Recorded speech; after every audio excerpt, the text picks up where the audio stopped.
예수님과 십자가의 복음을 전하는 교회라는 주제로 함께 말씀을 나누기를 원해요. 오늘 10주년 감사 예배로 하나님께 예배합니다. 지난 주일날 저녁에 자기 위해서 침대에 누웠는데 그 지난 10년 동안의 여정이 쭉 떠오르면서 제 마음에 감동과 감격이 있는 거예요. 눈물이 가득 고이더라고요. 그런데 누워서 눈물이 떨어지면 옆으로 떨어집니다. 그래서 베개가 다 이렇게 젖는다라고 그러죠. 그래서 얼른 눈물을 거두었는데 두 가지 때문에 제 마음에 기쁨이 있더라고요. 첫 번째는 지난 10년 동안 변함없이 같은 자리에서 우리에게 은혜를 베풀어 주시고 우리를 견인하여 주신 그 하나님의 은혜, 그 은혜가 얼마나 감사한지. 하나님은 가변적인 분이 아니라 한결같은 분이시고 내가 믿는 하나님의 성품은 신실하시다. 할렐루야. 자, 두 번째는 제가 또 이번 주에 사진을 쭉 정리해 보는데 거기 늘 같은 분들이 계시는 거예요. 우리 교회 성도님들. 같은 모습으로 동역해 주시고 항상 같은 곳에 계셔 주신 우리 사랑하는 제일교회 성도들을 떠올릴 때 얼마나 감사하고 제 마음에 기쁨이 있었는지 물읍니다.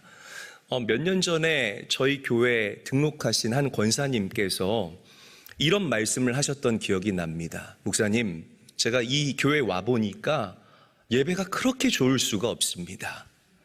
아멘, 세 분 하시네요. 처음부터 다 이런 건 여러분 눈치가 있어야 됩니다. 다시 할게요.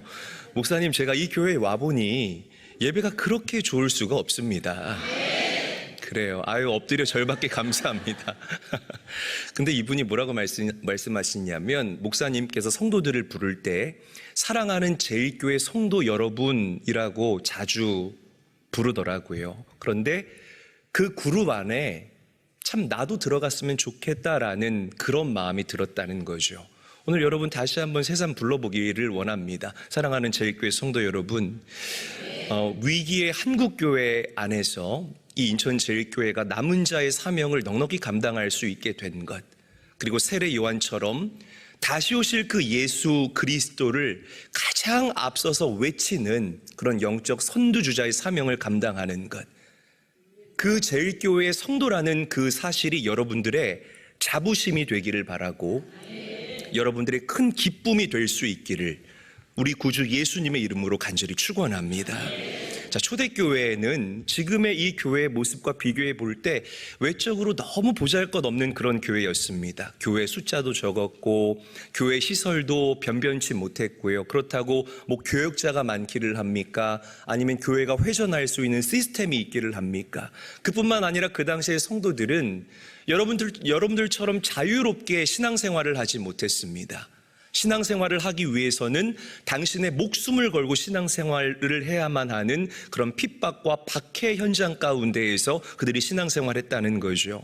정말 부러울 것 하나 없어 보이는 그런 교회 같지만 말씀을 읽고 묵상할 때마다 목회자로서 또 믿는 사람으로서 정말 부러운 교회가 바로 사도행전에 나타나고 그려지고 있는 초대교회다라고 저는 말씀드리고 싶습니다. 초대교회 안에는 예배 감격이 있었습니다. 예배할 때마다 성령 하나님께서 얼마나 강력하게 임재했는지 그들의 삶이 변하고 부서지고 그들 인생의 토양이 기경되고 경작되어지는 기가 막힌 역사가 일어나게 됐습니다. 기적이 일어났고 무엇보다 성도들이 코이노냐로 함께 교제하면서 가난한 자, 부한 자, 배움이 있는 자와 배움이 적은 자가 함께하며 서로를 뜨겁게 사랑하는 하나님 크기의 놀라운 역사가 교회 안에서 일어나게 됐다라는 거죠. 십자가의 복음이 성도들의 삶 가운데에 그대로 풀어지고 그대로 드러나는 역사가 초대교회 안에 일어났다라는 것입니다. 그래서 사도행전을 읽다 보면 날마다 구원받는 자의 수가 더하더라, 날마다 하나님의 백성들의 수가 왕성하여지더라라는 이런 기가 막힌 표현이 자주 등장하고 있음을 우리가 발견할 수 있다라는 거죠. 사랑하는 성도 여러분, 사도행전에서 이 초대교회의 모습을 저와 여러분들에게 그려내는 이유가 무엇입니까? 이런 교회가 있으니까 한번 감상해 봐라, 이런 의미에서 초대교회를 우리에게 보여주는 것이 아니라 지금도 하나님의 몸된 교회는 이래야 된다 라는 진리를 성경이 저와 여러분들에게 증거하고 있다는 거예요. 할렐루야. 여러분, 초대교회 안에 이런 놀라운 부흥의 역사와 번영의 역사가 일어나게 된 것, 전적인 성령 하나님의 역사 때문이라는 사실을 믿으시기를 바랍니다. 건물 없죠. 성도들도 없죠. 뭐 내세울 게 없었어요. 핍박과 박해가 가득했죠. 그런데 그 환경과 형편과 사람을 뛰어넘는 성령 하나님의 역사가 강건하게 되니까 교회가 됐다라는 거예요. 여러분, 지금도 정답은 성령 하나님입니다. 성령 충만하셔야 됩니다. 그분을 인정하시고 그분을 환영하셔야 합니다. 그분이 여러분들 마음의 왕이 되셔야 할 줄로 믿으시기를 바랍니다. 그럴 때 한 사람이 움직이는 교회인 여러분들이 부흥을 경험하게 되고, 그런 부흥을 경험한 하나의 움직이는 교회인 우리 성도들이 모일 때에 주님의 몸된 교회가 부흥을 맛보게 되는 놀라운 역사가 반드시 일어나게 될 것이라는 거죠. 요즘에 사람들이 그래요. 교회가 안 된다. 하나님이 어딨냐. 야, 믿는 사람이 나보다 더하다. 그런 얘기들 굉장히 많이 합니다. 그런데 저는 그렇지 않다고 생각해요. 지금이야말로 성령 하나님께서 정말 강력하게 역사하시는 시즌이다라고 저는 확신합니다. 사랑하는 제일교회 성도 여러분, 교회는 세상의 유일한 희망이고 소망입니다. 아무리 눈을 씻고 찾아봐도 주님의 몸된 교회 외에 다른 대안을 우리가 세상에서 찾을 수가 없다라는 거죠. 사도행전 2장에서 역사하셨던 성령 하나님과 지금 우리가 살아가고 있는, 정말 달을 관찰하며 살아가는 이 최첨단 시대의 성령 하나님이 요만큼도 다르지 않다라는 이 진리를 명심하시고, 그분을 환영하시고, 인격이신 그분을 인정하시고, 그분을 여러분들 인생에 가장 앞세우며 살아갈 수 있는 깨어있는 성도, 지혜로운 성도, 영적인 성도가 될 수 있기를 우리 구주 예수님의 이름으로 간절히 축원합니다. 교회가 힘을 잃어가는 이유는 말씀대로 된다라는 믿음을 가진 성도들의 부재 때문이에요. 인본주의적인 신앙, 다시 강조하지만 우리가 믿는 하나님은 이해의 대상이 아니에요. 우리가 그 창조주 되신 하나님의 생각과 마음과 속을 어떻게 다 헤아리고 어떻게 이해할 수가 있겠습니까? 이해할 수 없지만 우리는 그 하나님을 신뢰하며 살아가야 합니다. 믿으시면 아멘 합시다. 이해의 대상이 아니라는 것, 이해돼야만 믿고 풀어져야만 믿는 그런 변질되고 오염된 믿음이 오늘날 교회를 힘없게 만든다라는 것이에요. 그러니까 복음의 능력이 교회 안에서 자꾸만 사라지게 된다라는 겁니다. 사랑하는 제일교회 성도 여러분, 말씀은 진리이신 하나님께서 하신 말씀이에요. 그 말씀이 내 삶 가운데 반드시 풀어진다라는 그 믿음이 우리에게 있을 때에 우리는 말씀의 열매를 수확하는 기가 막힌 인생을 살아갈 수 있게 될 줄로 믿으시기를 바랍니다. 성령님은 다시 강조하지만 옛날이나 지금이나 똑같은 성령님이에요. 성령님이 변하거나 그러지 않습니다. 진리는 가변적인 가치가 아니에요. 여러분들이 의미를 부여하던 부여하지 않던 상관없습니다. 진리는 변하지 않습니다. 항상 똑같습니다. 어떤 인생의 계절을 여러분들이 맞이한다 할지라도, 어떤 인생의 시즌을 맞이한다 할지라도 우리가 믿는 하나님, 그 하나님의 말씀, 이 진리는요 절대 변하지 않아요. 이 진리를 가슴에 새기시고 그렇게 주님 바라보고 다름질할 수 있는 귀한 제일교회 성도님들이 될 수 있기를 주님의 이름으로 축복합니다. 아주 오래된 얘기에 어떤 목사님이 저기 경상남도 김해에 부흥회를 갔다고 합니다. 그날 저녁 집회를 마치고 이제 목사님 숙소에서 쉬는데 누가 방문을 노크하는 거예요. 똑똑똑 노크를 하더래요. 그래서 문을 열어봤더니 어떤 80이 넘으신 할머니 한 분이 목사님 들어가도 됩니까? 들어오시라고. 그랬더니 갑자기 목사님을 바라보더니 목사님 앞에 무릎을 꿇고 펑펑 울면서 자신의 기구한 인생을 목사님께 쏟아내기 시작했대요. 당신은 17살에 시집을 갔대요. 아까 우리 학생들 애기들이잖아요. 막 솜털이 보이지 않습니까? 애기가 시집을 간 거예요. 그런데 시집을 가자마자 남편이, 그 당시가 이제 일제강점기 시대였는데 너무 오래된 얘기죠. 남편이 만주에 강제징용을 받아서 이제 끌려간 겁니다. 그러니까 남편이 없는 거예요. 시집살이를 하는데. 근데 그만 아기가 생긴 걸 알았네? 애가 애를 가졌어요. 생각을 해봐요. 그러니까 이 어린 것이, 죄송합니다 이런 표현, 이 어린 것이 아이를 가졌으니까 이 시댁 식구들이 너무 불쌍하게 생각을 해서 이 17살짜리 새댁을 친정으로 다시 돌려보냈다고 합니다. 너 너네 집 가서 눈치 보지 말고 편안하게 살아. 그래서 이제 친정으로 갔는데 친정 식구들이 아무도 반가워하지를 않는다는 거예요. 왜? 그 당시에는 정말 먹고 살기 힘든 시절이었잖아요. 그런데 홀몸이 아니라 애까지 임신해가지고 오니까 이 친정 식구들이 이 새댁을 그냥 방치해 둔 겁니다. 그래서 아이를 여차저차해서 낳는데 어머 글쎄 쌍둥이를 낳은 거예요.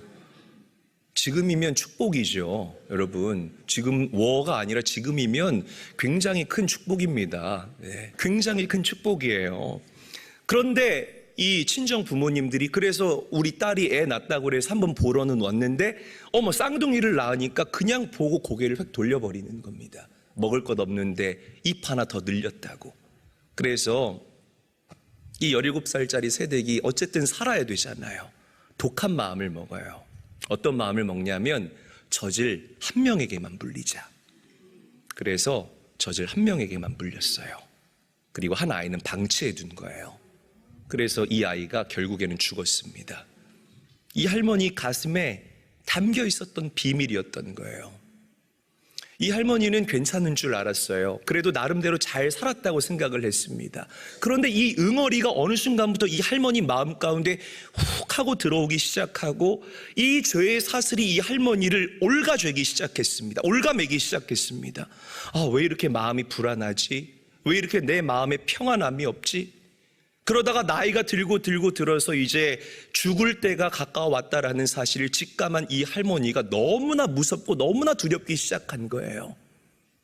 그러다가 내 주변 사람들 얘기를 들어보니까 어떤 죄도 용서받을 수 있다라는 설교하시는 목사님이 오셨대. 그래서 목사님 말씀을 한번 들어나 보자고 이 부흥 집회에 참석했는데 그만 이 할머니가 너무 큰 은혜를 받은 거예요. 그래서 목사님을 쫓아온 겁니다. 왜? 내 목숨이, 내 생명이 달려있는 그런 문제니까. 그래서 이 할머니가 울면서 이렇게 물어봤대요. 목사님, 내 자신 내 손으로 죽였습니다. 이 못난 어머니의 죄까지도 이게 다 용서함을 받을 수가 있을까요? 그러자 이 목사님께서 이렇게 얘기를 하더래요. 할머니, 저를 따라서 기도합시다. 그리고 기도가 끝날 때마다 큰 소리로 아멘이라고 선언을 해 주시기를 바랍니다. 반드시 그래야 됩니다. 그러면서 이제 목사님이 할머니의 손을 잡고 기도하기 시작했다고 합니다. 이렇게 먼저 기도를 했대요.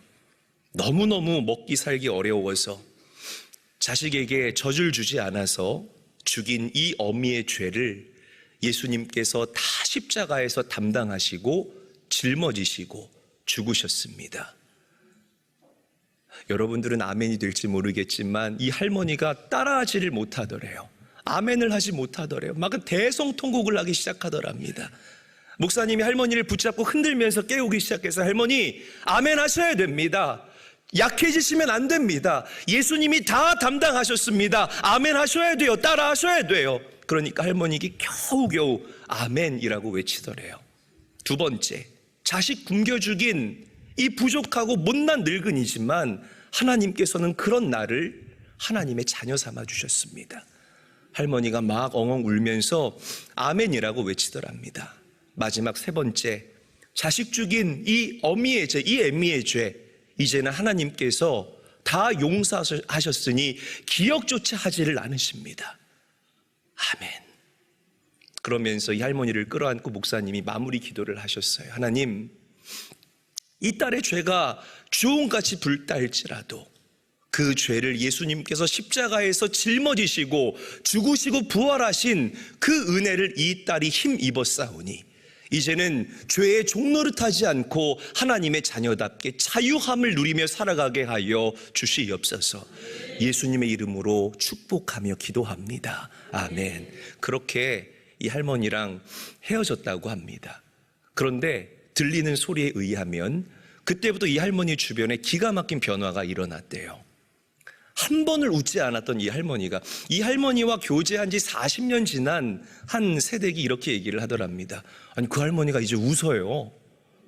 막 그 할머니 무슨 일 일어난 줄 알았어요. 이제 웃어요. 아유, 웃어요. 웃으니까 이 할머니가 이렇게 미인인지 내가 또 이제 또 처음 알았네.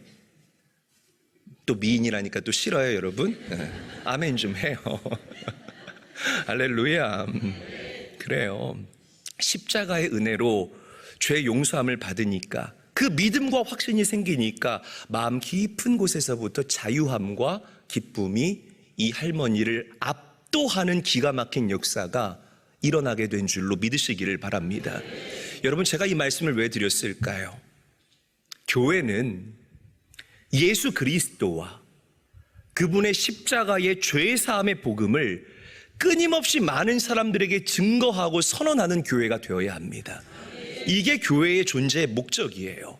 그 다음부터 사회구원과 이런 것들이 다 의미가 있는 것이라는 거죠. 여러분들에게 질문 드려보고 싶습니다.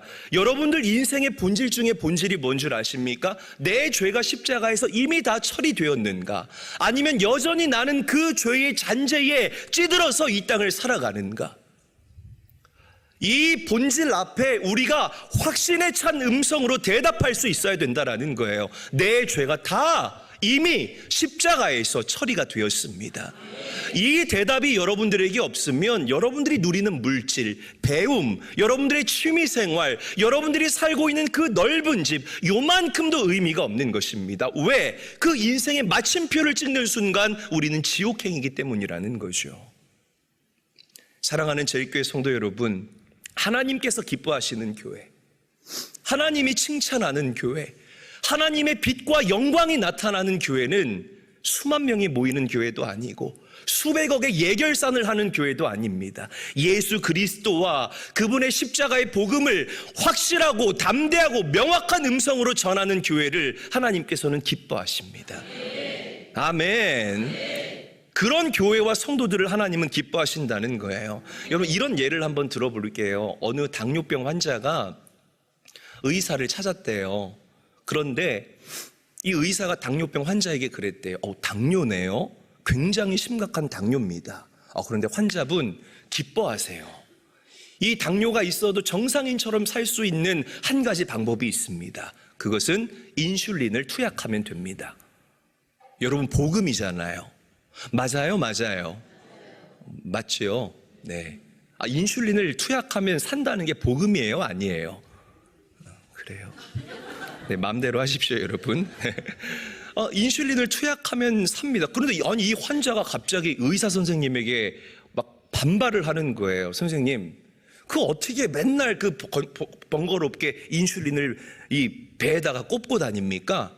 저 인슐린 투약 안 하고 그냥 타이레놀 먹으면 안 될까요? 타이레놀도 약이잖아요. 제가 지어내는 픽션이에요. 좀 들어봐요, 여러분. 그러자 의사 선생님이 이 당뇨병 환자에게 이렇게 얘기합니다. 안 됩니다. 당뇨병을 치료하려면 반드시 인슐린을 투약해야 됩니다. 그러니까 이 환자가 갑자기 의사 선생님한테 화를 내기 시작한 거예요. 야, 이분 완전 앞뒤 꽉 막힌 사람이네. 아니 선생님, 지금 때가 어느 때인데 꼭 인슐린만 넣어야 된다 그래요. 이분 답답한 분이네. 아니, 타이레놀 약이 아닙니까? 이 세상에 좋은 약이 얼마나 많은데 나 이 병원 도저히 짜증나서 못 다니겠어. 그러면서 그만 그 자리를 박차고 나갔대요. 질문 드려보겠습니다. 대답 좀 잘 해봐요, 여러분. 쉽게 질문 드려볼게요. 이 당뇨병 환자에게 꼭 필요한 약은 인슐린입니까? 인슐린이죠. 당뇨병 환자가 정상적으로 살기 위해서는 이 인슐린이 절대적 필요예요. 한번 저를 따라합니다. 절대적 필요. 다시 한번 따라하죠. 절대적 필요. 그래요. 이 절대적 필요라는 키워드를 여러분들이 가슴에 각인할 수 있어야 돼요. 당뇨병 환자에게 있어서 인슐린은 먹어도 되고 안 먹어도 되는 선택사항이 아니라 반드시 필요한 절대적인 필요라는 것이에요. 죄인인 우리에게도 마찬가지입니다. 왜 예수님께서 인카네이션, 성육신을 하셔서 이 땅에 오셨습니까? 왜 예수님께서 죄가 없으신 하나님이신 그분이 나의 죄를 다 담당하시고 십자가에서 죽으시고 부활하시는 그런 고초를 당해야만 했습니까? 나의 죄의 문제가 해결되기 위해서는 예수 그리스도와 그분의 십자가가 우리 인생에 반드시 필요한 절대적인 필요이기 때문이라는 거예요. 할렐루야. 예수님도 믿고 내 주먹도 믿고 우리 부처 형님도 믿고 알라 형님도 이게 아니라는 겁니다, 여러분. 영원한 생명, 영원한 천국을 유업으로 얻기 위해서는 오직 예수 그리고 그분의 십자가밖에 없다라는 거예요. 다른 길이 없습니다. 교회가 필요한 이유, 이 절대적인 복음 때문이라는 거예요. 이 본질을 이 창립 10주년, 이게 마침표가 아니라 이제 새로운 10년을 도약하기 위한 첫 단추입니다. 이 말씀을 첫 단추로 끼워낼 수 있는 귀한 제일교회 성도님들 다 될 수 있기를 주님의 이름으로 간절히 축원합니다. 많은 교회가 이 복음의 본질을 잃어버리고 있어요. 성도들 눈치 목사가 살살 보면서, 이런 표현 써서 죄송합니다, 성도들 귀 간지럽히는 기복적인 메시지로 성도들 안심시키고 헛된 평안함을 심어주는, 절대로 이런 교회에 하나님의 복음의 역사가 능력이 되는 일들이 일어날 수가 없습니다. 예수 그리스도와 그분의 십자가와 회개와 천국과 지옥에 대한 이 본질적인 메시지가 해결되고 나야 은혜와 축복도 여러분들에게 진정한 은혜가 진정한 축복이 될 수 있다는 이 진리를 반드시 기억하시기를 바랍니다. 우선순위가 있는 거예요. 아멘. 다시 강조하지만 예수님이 돼지에게 진주 주지 말라고 하셨어요. 왜? 그 돼지가 진주를 상하게 할까봐 내가 두렵다라고 예수님은 말씀하십니다. 사랑하는 제일교회 성도 여러분, 오늘 창립 10주년이지요. 새로운 10년의 시작이기도 합니다. 이 정말 순수한 복음으로 여러분들 인생의 첫 단추와 여러분들 가정의 영적인 문을 다시 한번 다지고 다시 한번 점검할 수 있게 되시는 귀한 은혜가 우리 성도님들에게 있기를 원합니다. 저는 우리 제일교회 성도님들이 이 본질을 목숨 걸고 사수할 수 있는 성도들이 됐으면 좋겠어요. 누가 여러분들에게 물어보거든 명확하게 예수님과 그분의 십자가의 복음을 앞세우면서 나는 자유합니다. 나는 하나님의 존귀한 아들이고 존귀한 딸입니다. 내가 이렇게 어렵고 힘들고 과거가 있는 죄인이지만 기구한 인생을 살았던 그런 안타까운 인생이지만 주님의 도구가 될 수 있는 이유, 주님 앞에 설 수 있는 이 담력을 얻은 이유, 예수님께서 이미 나의 죄를 다 처리하시고 담당하셨기 때문입니다. 그 어떤 것도 나와 하나님과의 관계를 끊어낼 수 없습니다 라고 고백할 수 있는 우리 성도님들 됐으면 좋겠습니다. 여러분, 이 교회가, 그리고 한 사람이 움직이는 교회인 여러분들이 이 복음의 가치를 앞세우셔서 하나님의 기뻐하시는 마음을 날마다 확인하시고 오직 하나님의 영광을 위해서 살아갈 수 있는, 제가 정말 사랑하는 우리 제일교회와 성도님들 다 될 수 있기를 우리 구주 예수님의 이름으로 간절히 축원합니다.